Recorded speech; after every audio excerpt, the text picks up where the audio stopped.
जमशेदपुर प्रखंड के पश्चिम कालीमाटी पंचायत में 15वें वित्त आयोग फंड से पंचायत समिति सदस्य मनोज यादव की अनुशंसा पर पुलिया एवं पेवर्स ब्लॉक पद का शिलान्यास किया गया। इस शिलान्यास कार्यक्रम में जमशेदपुर प्रखंड के प्रखंड प्रमुख पानी सोरेन, पंचायत समिति सदस्य मनोज यादव समेत कई जनप्रतिनिधि व पंचायत के ग्रामीण उपस्थित थे। अतिथियों ने संयुक्त रूप से नारियल फोड़कर विधिवत भूमि पूजन कर कार्य का शिलान्यास किया। मालूम हो कि इस योजना की लागत करीब 1,44,000 रुपए है। वहीं पंचायत समिति सदस्य मनोज यादव का कहना है कि यहाँ के लोगों की वर्षों पुरानी मांग थी कि जर्जर पुलिया व पथ का निर्माण हो। पुलिया व पथ का निर्माण होने से स्थानीय लोगों को काफी सहूलियत होगी।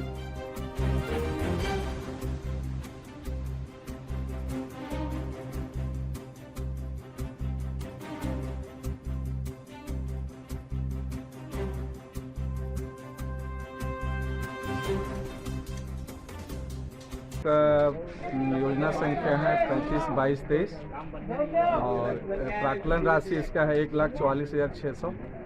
ठीक है।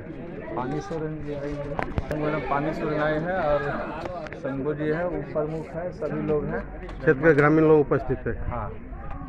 कौन पंचायत है और ये पश्चिम कालीमाटी पंचायत है। हाँ, पुलिया और सड़क का मरम्मती करा। हाँ, पुलिया और ये आपका पेवर्स ब्लॉक है। पेपर्स ब्लॉक लगाना है। क्या लागत है? 1,44,600। किस मत से पास हुआ है?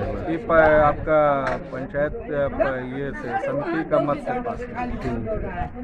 जो पश्चिम कालीमाटी में जो पंचायत समिति सह वन पर्यावरण के अध्यक्ष मनोज यादव का अनुशंसा से आज जो फेवर रोलर्स का हम लोग का शिलान्यास किया गया और वित्त आयोग का वित्त आयोग योजना का जो 1,44,600 का जो फेवर रोलर्स का पथ निर्माण का आज शिलान्यास किया गया। गाँव का विकास के लिए हम बहुत तेजी रफ्तार से हम काम का विकास काम को पूरा 55 पंचायत में हम विकास काम को पूरा तेजी से हम आगे बढ़ा रहे हैं।